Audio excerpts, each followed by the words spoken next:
greatest, I don't even want to call it fan event because you're not fans, you're more than that. You're part, as you said, a family. I get choked up when I hear that. But I learned something every time I come, and every person that speaks up here. And what was interesting this morning was I grew up in Santa Ana, okay? So I'm going, what? Here we are, what, 2,000 some miles away. I grew up in that city. I rode my bike to Disneyland. I know those places he was talking about. And part two, I lived in the Lake Buena Vista Village condos for 9 months back in 1976 when we tried to salvage the submarine ride once again. So I put up with that music staying on at night, and they hadn't realized there are people now that they're putting into these houses that can't sleep listening to Frank Sinatra at 12 midnight, and I would have to call them. They said, "Oh, we're so sorry," and it would be every night. So look at that, you stayed in the place in Santa Ana. That's yes, so I did. So cool. Are we gonna sit? We're gonna, we can sit, yeah. Okay. So we got a fun presentation. Many of you had, if you recall last time, we did an Ask Me Anything with Bob Gurr, and that went over really well, and we said, hey, Tony, he's coming back. He said, would you mind doing this Ask Me Anything? So a lot of you called in, and oh my goodness, we even received a question for you today. We're not prepared to answer everybody's questions, but we might have you back on a podcast, and we can go through some of the other ones. Yeah. So we're going to go through about 4 or 5 questions here, and then we're going to talk a little bit about the living seas and your early disease design. So this first question, we're going to play the audio here. So my questions for Tony are two. The first question is, I'm curious how the Timber Mountain log ride at Knott's Berry Farm influenced your approach to designing Splash Mountain. I'm kind of curious, were there any design problems or flaws in the Timber Mountain log ride that you wanted to avoid making when you were designing Splash Mountain? And also the converse, was there any successful things that ride did at Knott's that you really wanted to make sure worked in Splash Mountain? Wow, okay. I was there on opening day, and if you've seen Imagineer Chris Merritt's book, Knott's Preserve, he was going through their archives over there and found the opening day. John Wayne and his son Ethan were there, and I ditched school to go over there. And I couldn't figure out the ramp, how it worked. It wasn't a chain lift like a roller coaster. It turns out it's a rubber belt. So I stood up on rocks. They didn't have handrails or anything, so I was up on rocks. So they took a big publicity shot with thousands of people, and guess whose head is about 2 feet taller than everybody else? So it's in the cover of that book, but I was very impressed with it. It was the first flume ride that had a show on it. The World's Fair in New York had a flume, and I think down at Six Flags in Texas. But nobody had ever thought the idea of doing a Disney quality show. And Bud Hurlbut, who ran all the attractions at Knott's, was very good, close friends with Walt Disney. And Walt would go over there every month to look at the progress on Calico Mountain, which opened in 1960. And it caused Walt to revise his Rainbow Caverns into Nature's Wonderland because he was so impressed with Calico Mountain. And Bud, I later learned a lot. I met Bud and learned a lot about it. And that was the first cue on the Calico Mountain that the guests were actually enjoying themselves. And Walt Disney told Bud, he said, you've got 500 people waiting in line for this, and they don't even know they're waiting. They're having a good time. And I know he probably thought, I've got to do something about that. So I do think the rock work in Calico Mountain is a little better than the rock work several years, 8 years later on the log ride. And I honestly think that's because Walt wasn't going over there bugging Bud every single week. It's very interesting because, I love talking. Bud would take Walt to a different restaurant every week, and soon people started to know they could find Walt Disney oftentimes at Knott's Berry Farm. So they could no longer go to the chicken dinner restaurant. They got in farther and farther away. They got all the way up to Whittier, and a fellow by the name of Don Nixon owned this restaurant. And so it turns out, of course, he's Dick Nixon's brother. So he says, Bud, can you introduce me to Don? And so that happens. And of course, Walt never wanting to miss a moment, says, "You think you could talk your brother into coming down and opening my monorail in a little while?" So that, all these intertwined stories, but they were all good buddies and they loved good work. And I think that the log ride really inspired me. There were a couple things about it. I don't remember flaws, unless you call getting wet a flaw, which we put that flaw into Splash Mountain too. It was the dark drop in the middle of it, which in the first ride, when you take a ride like that, is a surprise. You don't know what's going to happen. You see the big one, which is put out in front as a weenie, I guess Walt would call it. But you went into the dark, and then while it was pitch black and you couldn't see the drop, down you went. And so I thought that was fantastic, and I figured, I never had the idea we're going to do one. The person who had the idea that we're going to copy that was Dick Nunes. And I really liked Dick. He always supported me and would put me on the stage and say, "This guy scooped ice cream, so you all out there at Disneyland can do the same thing," So I was always dragged out for that purpose. And anyway, Dick kept, every time he'd see me, he goes, "When are we doing the flume ride? We can't let Knott's Berry Farm do the flume ride." But my thought was, we shouldn't copy it. We've got to have an idea for it. So a couple of things collided, and the second was, we had built America Sings, which went into the Carousel Theater that you saw earlier, and that had run its course. It was designed as a bicentennial type show, and here we were in 1985, 86, and nobody wanted to talk about bicentennial minutes on TV and all that stuff anymore. So we took it out, and we were going to lose all those figures, and they were all designed by Mark Davis. And it turned out that Mark had also designed the movie Song of the South. So there was a consistency. In fact, some of the characters that were in Splash Mountain, that were in America Sings, were also in the Song of the South. The little possums being washed, I think, occurred and everything. So this is the last day. Some of the people that are in the shot are in the room. Some of my good friends, to say goodbye. This is our very last day there. But it was the collusion of Dick pushing me, of losing those very valuable Mark Davis characters, and the fact that Disneyland, as a company, was really worried about the imbalance of all the thrill rides being over on the east side, the Space Mountain, the Matterhorn, and then over here we only had Country Bear Jamboree, which was never as popular out there as it is here in Florida.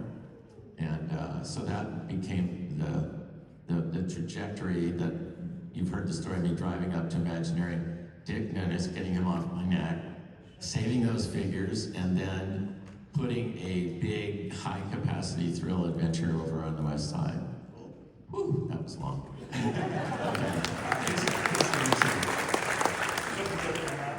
Is that on a podcast a couple years ago, I heard Tony explain how Pirates of the Caribbean at Disneyland has a very dreamlike and ethereal quality. It's just very emotionally powerful. He said that a big part of that is the descent down and the ascent at the end of the ride, which I think Tony says is part of why the original Pirates is superior, in his opinion, to the Florida version. I'm just curious how Tony approached designing Pirates at Disneyland Paris when he was deciding how to make that fit as far as the dreamlike quality that he loved so much in the original, and he feels he captured that in the Paris version. All right, bye-bye. Okay, just a minute here. Yes, I agree. I'm not going to take back anything I said. I do think Disneyland's Pirate Ride is almost a visualization of drifting off into sleep, into REM sleep, and then having this whole incredible thing happen. You're seduced in the Blue Bayou, and then you kind of drop down into I'm in some alternate universe, but it isn't real yet, with a cave with all the skeletons, and then all of a sudden it becomes very real. And then, like Alice in Wonderland at the end of the movie, you're kind of yanked out of it with all the characters behind you squabbling and everything, and you drop back into, did that all happen, or was that a dream? I've never thought it was cinematic. It's more dreamlike. So when the question was asked, how do we take this to, either in the case here at Walt Disney World, or Paris, or Tokyo, where they all have water tables. There's no such thing as water in California, so we don't have that problem. And I found this ancient drawing by is that? And it showed all the people going up. Now think for a minute when you're on a roller coaster. You might first say, oh, the most frightening, scary part is the drop. But I honestly think the most frightening, scary part is going up. Now, if you put that at the end of the ride, it becomes boring because you know, oh, I've had all the fun, and now it's over. And Walt knew that, and when they did the television show, slightly after he passed away, to show Pirates of the Caribbean, they actually put another waterfall at the end of the ride. And they said, now, you know, you go in here and it goes down into the explosions and all that. Well, that's not there in Disneyland. It's nowhere except in Paris. So when you get a second chance to do something, you're looking for, we can't go deep, or we end up with what the problem we have here at Disney World, where getting that one drop was really hard because you're now pumping out. You have some pumps in there trying to keep the water out of the basement. So in Paris, we would have had the same problem. So I worked with Chris Tietz, and we decided, what if we go up at the beginning, and then we have that scary thing, oh my God, we're going up, something bad is going to happen. And all of a sudden, we found in the archives this painting, and it was like, Herbie was long gone at that point. And I think he was still around. Was he Tim? Tim. Yeah, he was. But we found this in the archive, and I said, maybe this is what we really need. And so we pulled this out. Chris figured out how to take you across the Blue Lagoon over there, not the Blue Bayou, and then go up. So everybody at this point is aboard. They are going, something's about to happen. And then, as an homage to Walt, the very end of the ride, we kind of reversed the whole psychology of it. So you're going up there to free all the pirates that are in prison. We see them with the dog and all that. They're swinging in. And then we go out into the city, the big explosion and all that, down Walt's second and never seen before waterfall into the cavern with the skeletons, which is sort of a moral to the whole story, which is dead men tell no tales, And so that was a flip, and it's not as dreamlike, but it brings something else, so they all have their own, special features. All right, we're on number 3 here. Shorter question. A little shorter answer, though. This is Chris from Ohio, first time, long time. My question for Mr. Baxter is, with all of the different variations of Big Thunder across all the parks, is there any one aspect, one of the variations, that he would like to see implemented in all of the rides? Thank you. That's easy. Paris. And if you haven't been there and you love Big Thunder, shame on you. It's clearly the best one, and let me explain why. When you build a roller coaster with 3 drop sequences like we have and lifts, the third and last one should be the climax. It should be the best part, because most roller coasters get gradually less and less as they lose energy. And Big Thunder here and in California and Tokyo is no different, in that on that last drop, you have to save enough energy to propel you out of the station and get you back down to the first chain lift. So that means it's that much less thrilling than the other 2. So we spent, this is like, how many years? It's like 92 from 79. So we had like 14 years to figure out how do we solve that. And because this is the only park where Big Thunder was built on opening day, I said, let's give it the best spot in the entire land. So we put it in the middle of the river, which ignites energy for the entire Frontierland. So everywhere you go, you're hearing all the excitement from that ride. And my ulterior motive, here it comes. To get out there, you have to dive under the water deep enough to get below the boat clearance. And then at the end of the ride, instead of kind of going through that very timid ending of the ride back into the station, where here we tried to goose it up with the geysers. In California, we have the dinosaur with the splash effect. But we were able to, take you into the same snow shed. And what's great for people that are expecting California or Florida, they're ready to go, that was great. Instead, you dive down to the highest speed I think we achieve in any roller coaster, maybe Space Mountain over there exceeds that, or the new Guardians of the Galaxy, but it's the highest speed definitely in Paris and on Big Thunder. And people pop out of the ground back on the street side. And I love the expressions on the faces right there. Like it was totally unexpected. And so that's definitely the one. If you're a fan, you've got to do it. Yeah, I said it yesterday, I'll say it again. Big Thunder is the funnest roller coaster on any Disney property. I'm sorry, I know everybody loves the new stuff, but it's just so well done. Well, it's very compelling, I think, to ride over and over again. Yeah. Because there's, it isn't like someone said, there's surprises. There's the head knocker, there's the goat trick, and there's the flaws in the track, which I hope they don't remove when we get to ride And it. just so much playing with space and things close to you and far away from you, and timing and watching the other cars go by.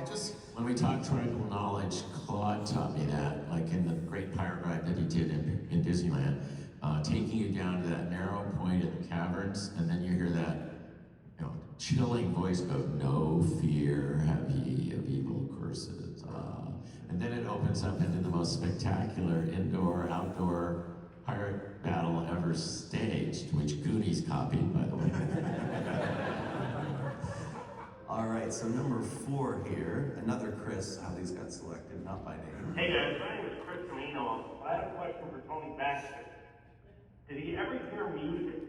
Anytime he was designing something, does he have a musical inclination to know what he wanted the sound of, perhaps the production to be, not just the aesthetic?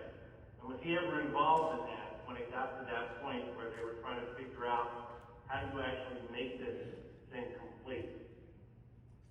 I'm not going to pretend to be anything like Russell Brower, and his skills and everything, but it is so important. Is there anyone in this room who has not seen the movie Jaws?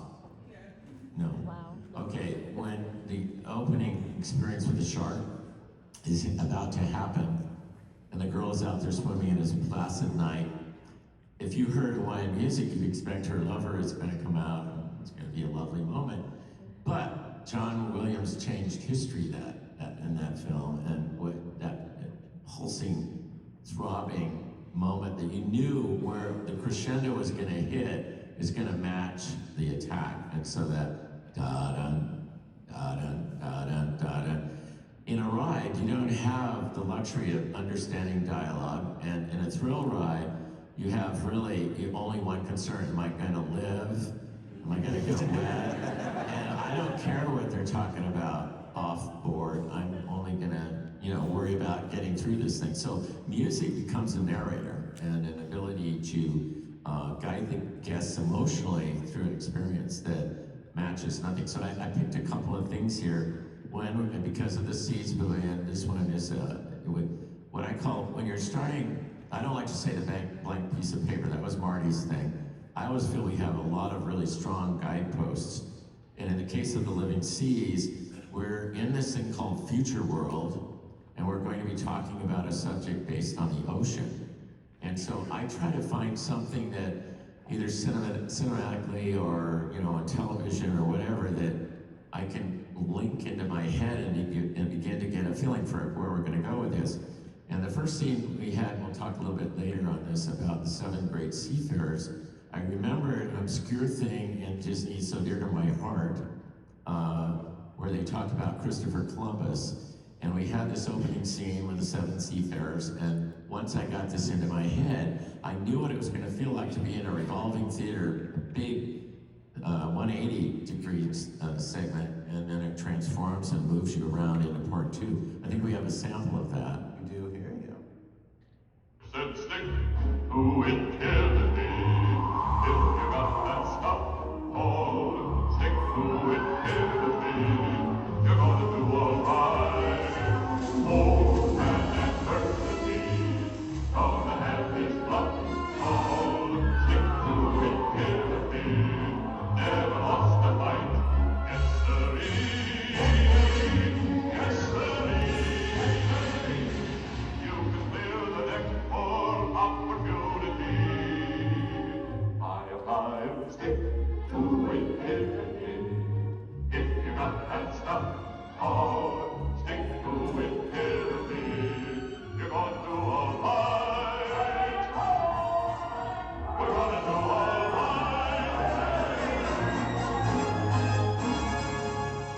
So you can kind of see how that's upbeat and it's inspirational and it gives people a new word like the Shermans used to do. It's something that if you really do stick to things, and it's something that you've heard again and again from people up here, if you just cave, it ain't gonna happen. You know, you've got to keep fighting for things. And so all of these people that we were gonna talk about in that segment conquered knowledge about the oceans and brought us to the table where we are today.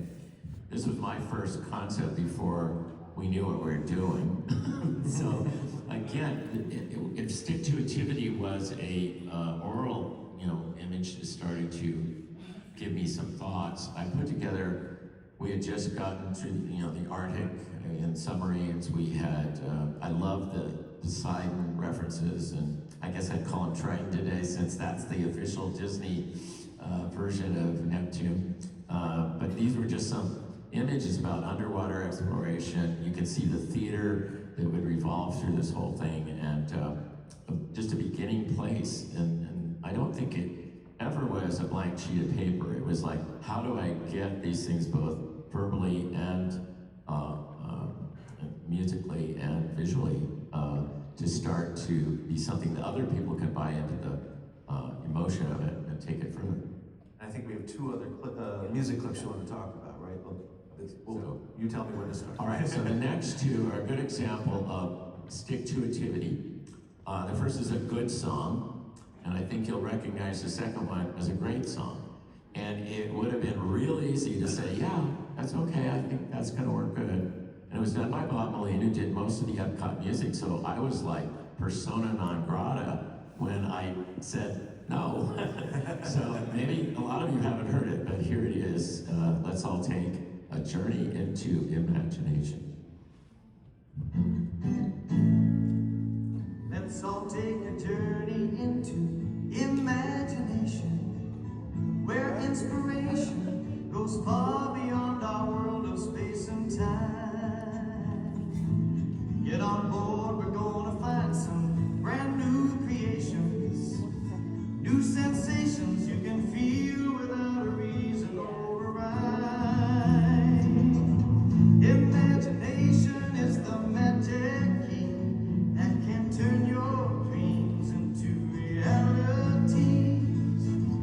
Imagination fills your fantasies while you soar above impossibilities. It has no limitation, needs no explanation, comes before creation. It's called imagination. Okay, so if you look at the two characters there and you listen to that music, there's nothing wrong with the music, but it doesn't amplify the feelings we wanted for those characters. And again, in a ride that's amazing, and are we moving, is the dream vehicle moving, whatever, people are not listening to lyrics, so you have to get it through in the feelings that come through music. So I don't need to introduce the second one, but here it is.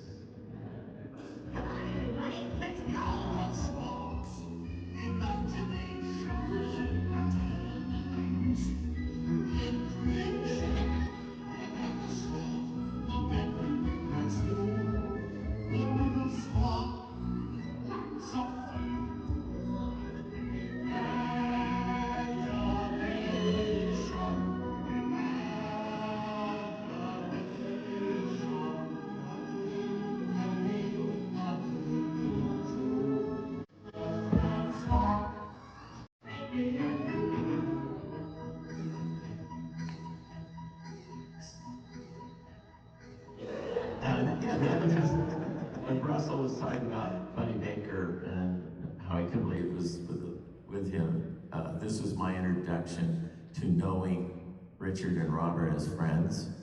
And to have someone say, is that hibachi restaurant down by your house still give free chicken dinners on your birthday? Yes, okay, we're coming down on Saturday. That was just unbelievable. These people made my childhood, and we're having chicken dinner at Hibachi Steakhouse. Crazy. All right, So this is the last question, then I'll let you guide us through your version of the C's. Let's take a listen. Hi, my name is Jennifer Chester.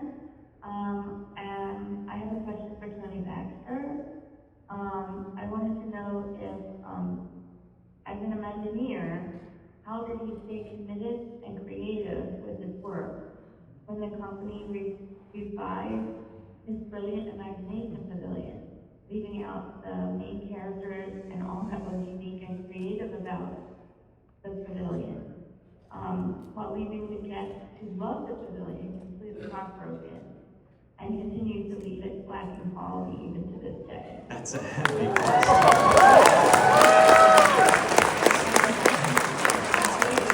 This is more of a statement than a question. Before I say anything, could I ask all Walt Disney World management people to leave the room?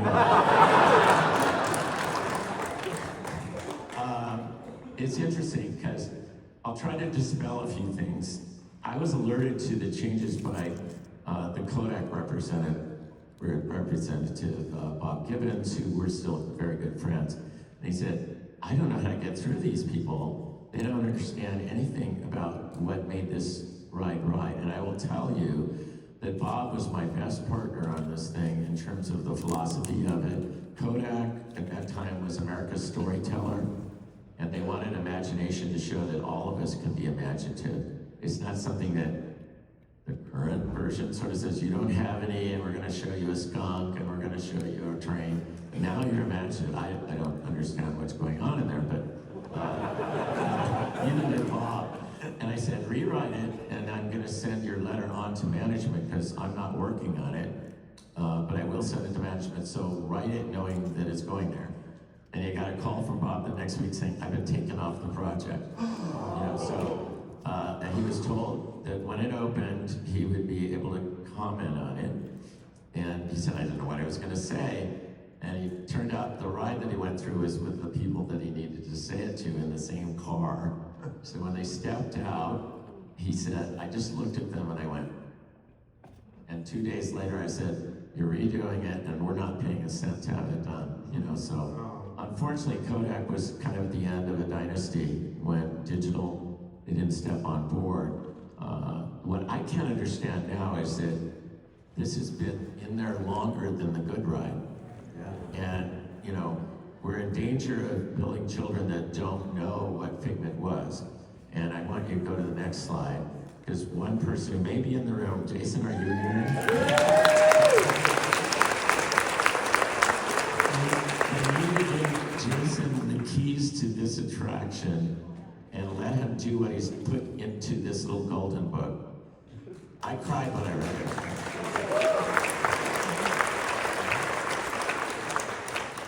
Yeah, it's everything we wanted it to be. Well, hopefully we'll see some changes in the future. So it still lives, and there are people here in the company that still believe in that original thought. And for every Figment, you need a dream finder. And it doesn't work with Eric Idle, I'm sorry. You can't have a Laurel and a Laurel, or a Jerry Lewis and Jerry Lewis, or a Abbott or Costello and Costello. You've got to have the partnerships, and that's what makes it work. And I don't understand why. I can't tell you why, but it was very disheartening. All right. I hate ending on a downer. Buy the book. I don't know if he's got it in the way of his thing. So I'm gonna hand you, we have about 15 minutes here to go through Tony's original design and thought process for the Seas Pavilion.